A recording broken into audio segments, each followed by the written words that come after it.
अमीरुल से मिलना है। वो कहने लगी इस दरख्त की छांव में बैठ जाओ, अभी तशरीफ लाते हैं। थोड़ी देर गुजरी तो हजरत उमर बिन अब्दुल अजीज आए तो कुएं से पानी निकाल के ना, सेन में कुआं था, तो जो जगह में मिट्टी उड़ रही थी ना, गर्द उड़ रही थी, होता है ना असर के बाद लोग पानी फेंकते हैं, वहां पानी फेंकने लगे, छिड़काव करने लगे। तो थोड़ी थोड़ी बातें वो खातून आपसे करने लगी। तो वो जो औरत आई थी ना, वो कहने लगी तुम गुलाम से बातें कर रही हो, तुम्हें पर्दा करना चाहिए। कहने लगी ये गुलाम नहीं, ये मेरे शौहर है, और ये अमीरुल मोमिनीन उमर बिन अब्दुल अजीज है।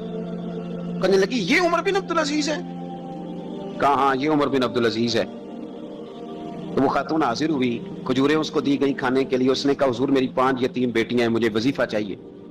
जनाब उमर बिन अब्दुल अजीज ने एक बेटी का नाम पूछा, वल्दियत पूछी, वजीफा लिखा। औरत कहने लगी अल्लाह तेरा शुक्र है मेरी बच्ची का वजीफा लग गया। दूसरी का नाम पूछा, वल्दियत पूछी, उम्र पूछी, वजीफा लगाया। अल्लाह तेरा शुक्र है मेरी यतीम बच्ची का वजीफा। 4 बच्चियों के वजीफे उमर लिखते रहे, खातून अल्लाह की हम्द करती रही। 5वीं का लिखने लगे तो कहने लगी मैंने जमाना बड़ा देखा है, पर उमर बिन अब्दुल अजीज तेरी तरह का बंदा नहीं देखा। आप फरमाने लगे अब मैं 5वीं का वजीफा नहीं लिखता, 4 का वजीफा जाके गवर्नर से मंजूर करा ले और 4 को कहना थोड़ा थोड़ा 5वीं को भी दे दे। हुजूर क्यों नहीं लिखते? फरमाया जब तक तू हम्द के लायक रब की हम्द कर रही थी मैं वजीफे लिख रहा था, अब तूने मेरी तारीफें शुरू कर दी।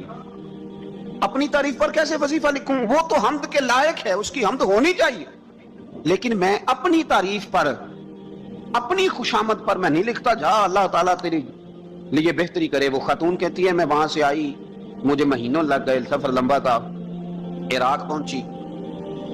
तो इराक के गवर्नर को जब मैंने वो रुका दिया तो उनकी चीखें निकल गई, तड़प के रोए। मैंने कहा क्या हुआ? कहने लगी बीबी जिस नेक आदमी ने तुझे ये लिख के दिया था ना, चंद दिन हुए उनका इंतकाल हो गया। उमर बिन अब्दुल अजीज पर्दा फरमा गए। वो खातून फिर रोई, कहने लगी यतीम बेटियों का अब क्या बनेगा, इस रुके का क्या बनेगा? तो आप फरमाने लगे बीबी जब अमीर उमर बिन अब्दुल अजीज जैसा हो तो गवर्नरों को भी अल्लाह कुछ तौफीक दे ही देता है। अगर उन्होंने तेरा वजीफा जिंदगी में लिखा था तो तू फिक्र ना कर, जब तक मैं जिंदा रहूंगा वजीफा पहुंचता रहेगा। आपके गवर्नर ने लिखा कि हजरत साहब गवर्नर हाउस की इमारत कमजोर हो गई है, नहीं बना लूं। तो आप फरमाने लगे तू अदल का किला क्यों नहीं बनाता, इंसाफ की दीवारें क्यों नहीं खड़ी करता? फरमाया छोड़ ईंटें लगाना, अदल और इंसाफ का किला बना।